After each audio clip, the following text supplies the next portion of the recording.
Alida Abanda.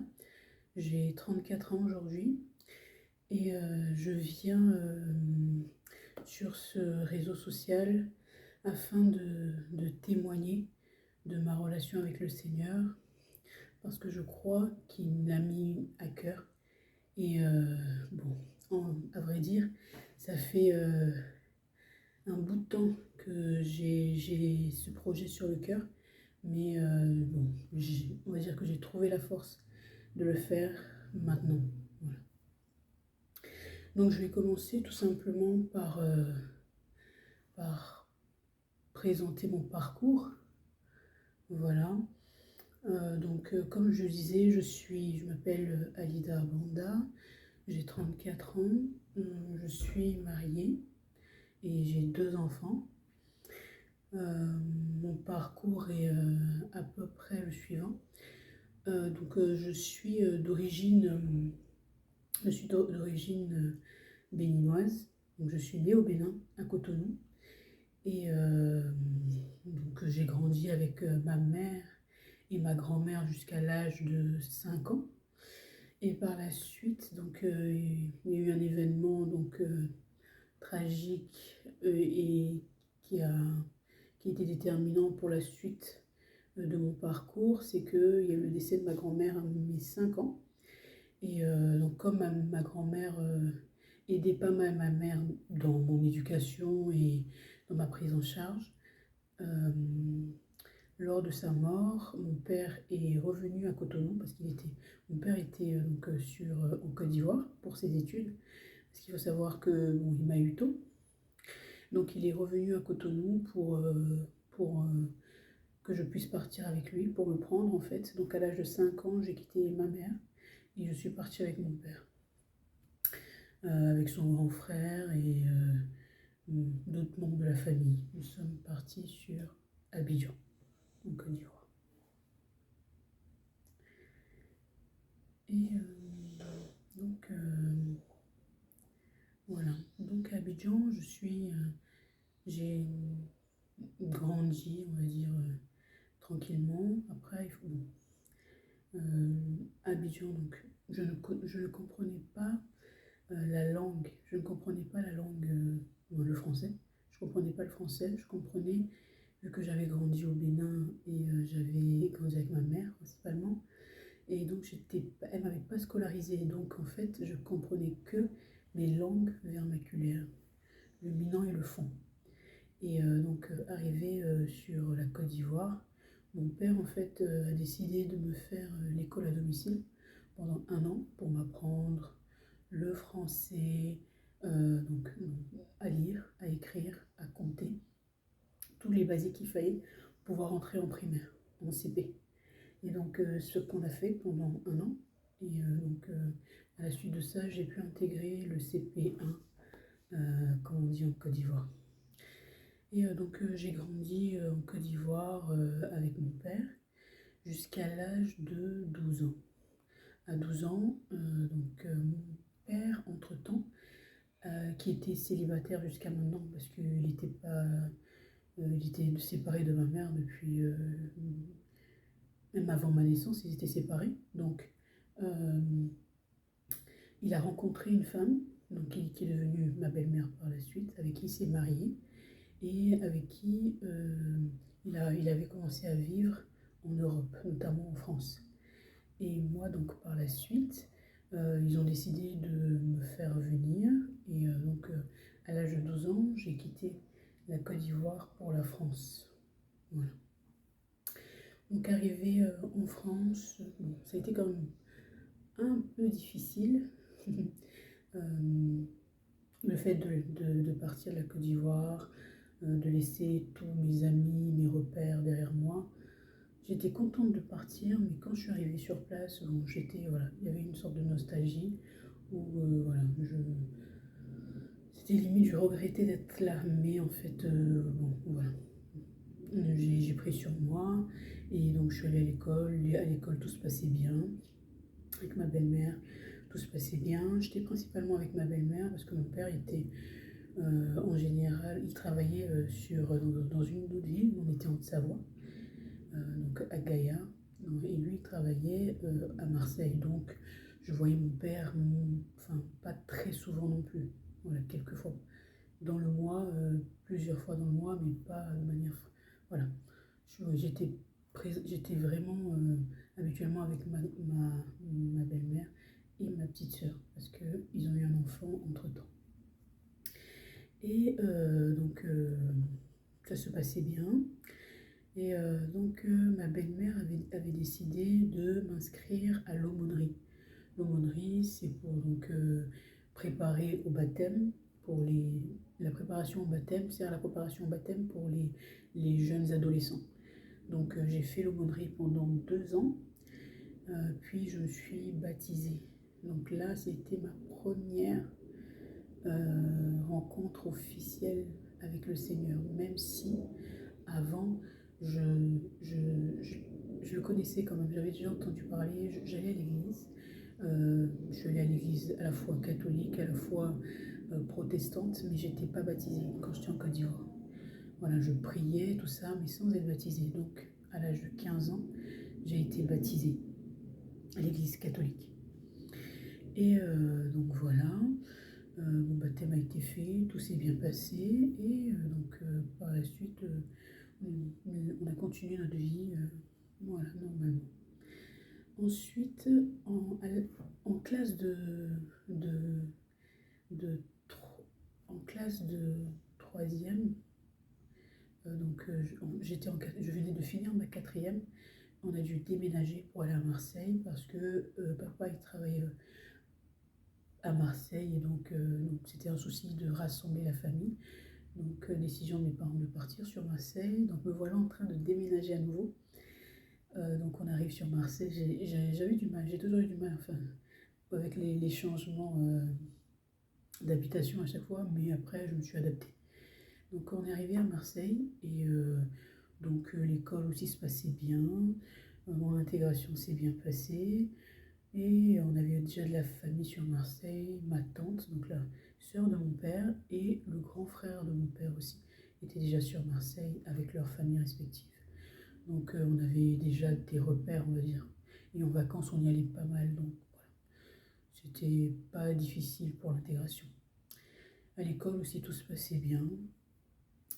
Et donc, arrivé à Marseille, on a continué notre vie tranquillement. J'ai fait la troisième, la seconde, la première, la terminale à Marseille, tranquillement. Et donc, ce fut le passage à l'université. Passage à l'université, on a déménagé, donc toujours dans Marseille, dans un autre appartement. Et donc j'ai fait ma première année j'ai fait ma première année de en faculté d'économie et management à Marseille. Voilà. Et j'ai eu ma première année, je l'ai eu partiellement.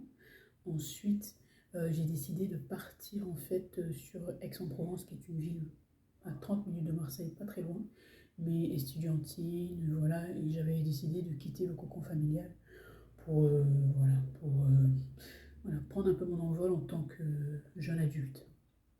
Je devais avoir déjà peut-être 20 ans, voilà, 20 ans. Et je suis donc arrivée sur Aix-en-Provence. Là, c'est la première fois que je me retrouve hors du cocon familial, être autonome vraiment. Et bon, ça va. Mais au niveau scolaire, dégringolade, parce que c'est la première fois où je me retrouve euh, vraiment indépendante, donc à faire ce que je veux. Et donc j'étais beaucoup plus dans les soirées avec mes copines, et donc le lendemain, j'avais du mal à me réveiller, donc j'allais pratiquement pas en cours. Ben, pas de magie, j'ai pas eu mon année. Euh, donc, j'ai par la suite refait ma deuxième année et j'ai eu donc la deuxième année. Et donc ensuite j'ai continué mes études. Là j'ai fait donc ma licence. Et ensuite, j'ai décidé de me spécialiser en logistique, management logistique et stratégie. Et donc j'étais en Master 1. Et dans ce Master 1, je vais faire une rencontre euh, qui va en fait être déterminante pour le tournant de ma vie spirituelle. J'ai fait une rencontre avec une jeune fille qui était de ma génération, hein, avec laquelle j'étais dans la même classe, une jeune Gabonaise, voilà. Et cette jeune fille, en fait, euh, elle était comme moi, elle s'habillait comme une jeune, voilà, elle était rigolote, tout ça, mais elle avait une vie, vraiment, elle était engagée dans sa foi. Bon, elle était chrétienne, elle était catholique à l'époque. Bon, voilà, à l'époque, elle était catholique, maintenant, voilà, bon, elle l'est plus, mais elle était vraiment engagée dans sa foi. Et ça m'avait interloquée, parce que je me suis dit,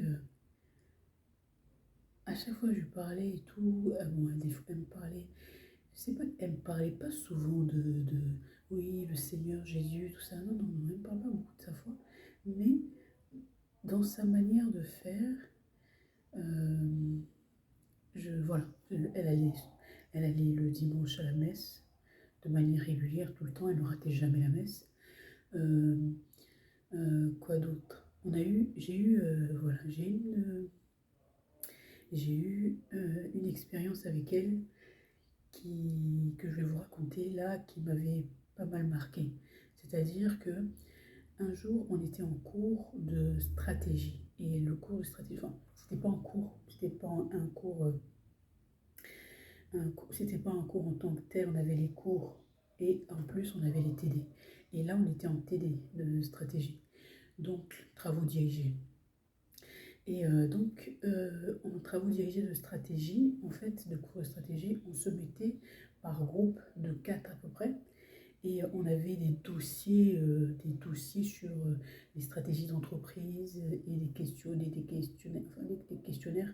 auxquels on devait répondre. Et donc, on avait à peu près 2 heures pour faire ce travail. Et dans la lecture et dans l'étude des documents, là, franchement, c'est pas du tout pour me vanter ou quoi que ce soit, mais la compréhension en fait de l'ensemble des documents et tout, et les stratégies des entreprises, j'étais la seule à avoir vraiment compris. Donc j'expliquais au groupe. Et donc j'expliquais au groupe et tout ça. Et à la fin, il fallait en fait répondre de manière personnelle au questionnaire, euh, que le professeur nous avait donné. Donc chacun répond et tout ça. Et on attend, genre 3 semaines après, le professeur nous donne les notes et les copies. Et là, quand on nous donne les notes et les copies, on lui donne. Moi, j'ai reçu ma note, j'ai eu 12. J'étais étonnée d'avoir eu 12 alors que j'avais eu, pour moi, selon moi, très bien compris. Et, euh, et elle, Kesha, enfin bref, cette amie-là, excusez-moi, enfin, je ne voulais pas forcément dire son prénom, bref, elle, a, elle avait eu 16. Et ce qui m'a marqué, et je dis, mais waouh, elle a eu 16. Alors que quand je lui parlais, elle avait du mal à comprendre en fait ce que je lui disais. Et tout ça et tout, enfin, elle n'avait pas l'air d'avoir aussi bien compris que moi. Et donc, et ça, déjà ça m'avait, voilà, ça m'avait un peu, voilà, je me suis dit, ah, d'accord, ok, j'étais surprise. Et ensuite, ce qui m'a vraiment marqué, c'est que quand elle a eu sa feuille, ses 16, son 16 là, sa note, elle a embrassé sa feuille. Cette image m'est restée marquée en fait. Elle a embrassé sa feuille et elle a dit merci Seigneur. Merci Seigneur Jésus. Et quand elle a dit merci Seigneur Jésus, j'ai eu comme en fait un flashback.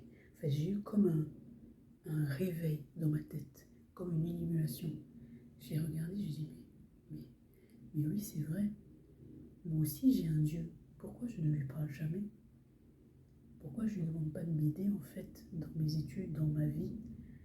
Et depuis mon baptême, en vrai, c'est comme si, au fur et à mesure, je m'étais pas, j'avais pas tissé le lien vraiment avec le Seigneur et j'avais laissé cette distance entre lui et moi jusqu'à me perdre complètement. Ça veut dire que j'étais arrivée à un stade où je n'allais plus du tout à l'église et surtout pire, depuis que j'étais seule, donc depuis ma deuxième année, ça fait voilà, depuis ma deuxième année de faculté, je n'allais plus du tout à l'église. Le peu de fois où j'allais à l'église, c'était pour prier juste avant les examens. Enfin voilà quoi, j'avais pas de relation avec le Seigneur, mon Seigneur Jésus, j'avais rien, j'avais plus rien en fait de lien avec lui. C'est comme si on m'avait mis un voile sur le fait que j'avais un Dieu et que je pouvais lui parler, je pouvais avoir une relation avec lui et je pouvais lui demander de m'aider dans tous les domaines de ma vie. Et voilà. Et donc, quand je suis ce soir-là, c'était bon, c'était en fin d'après, voilà, presque vers 18h, donc c'était presque en soirée. Et après, donc, durant tout ce chemin, j'ai pensé à ça. J'ai dit, mais oui, j'ai un Dieu. Et à partir de là, c'est comme si j'ai eu un déclic. Et j'ai commencé à partir de ce soir-là à prier. C'est comme si j'avais compris que, avec mes forces, bon, déjà que j'avais un Dieu. Et je me suis rappelé de l'époque où je me suis baptisée à l'aumônerie, tout ce que j'avais vécu avec la présence du Saint-Esprit. J'avais déjà ressenti la présence du Saint-Esprit. J'avais vécu la foi avec la communauté, avec les autres jeunes et les enseignants, tout ça. Et ça m'a rappelé en fait que en fait, c'est possible. Enfin, moi aussi j'ai un Dieu et que je peux avoir une relation avec lui. Et donc à partir de ce soir-là, j'ai recommencé à prier. J'ai merci Seigneur, enfin à un petit niveau là où de foi où, voilà, qui redébutait. Et au fur et à mesure, j'ai commencé à prier. Et par la suite, je crois que c'était un mercredi, c'était la messe des jeunes. J'étais avec elle parce que c'était une camarade de classe, on s'entendait très bien. Donc on commençait à traîner beaucoup ensemble.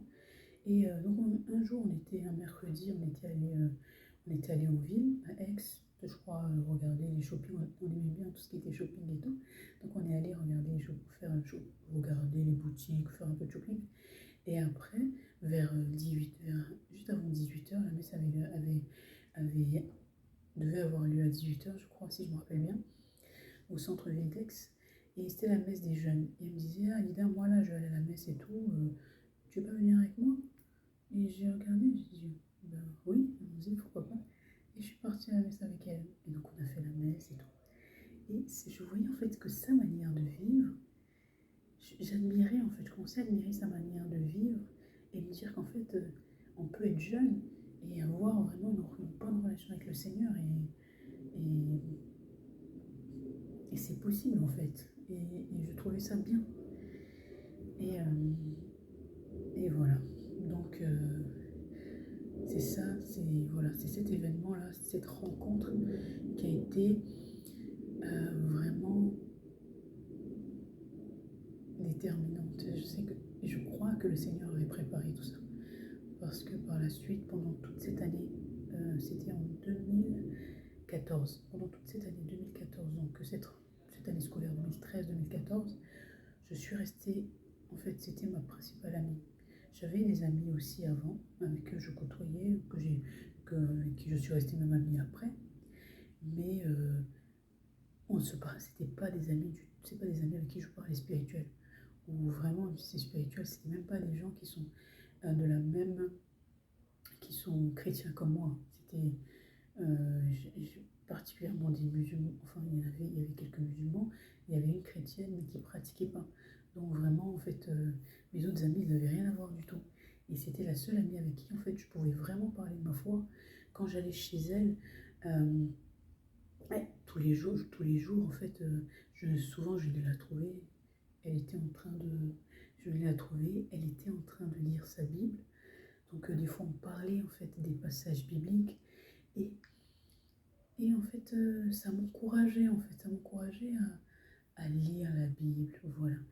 Et à partir de ce jour-là aussi, j'ai commencé à prier il y a aussi un autre événement qui s'est passé, c'est que depuis que je m'étais baptisée, j'avais gardé à l'aumônerie, en fait, on m'avait offert une Bible, mais pas la Bible en entier, on m'avait offert le Nouveau Testament.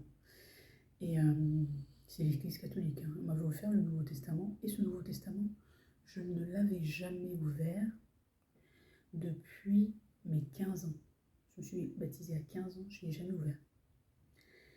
Et en 2014, donc je devais avoir, puisqu'en 2015, j'avais 25 ans.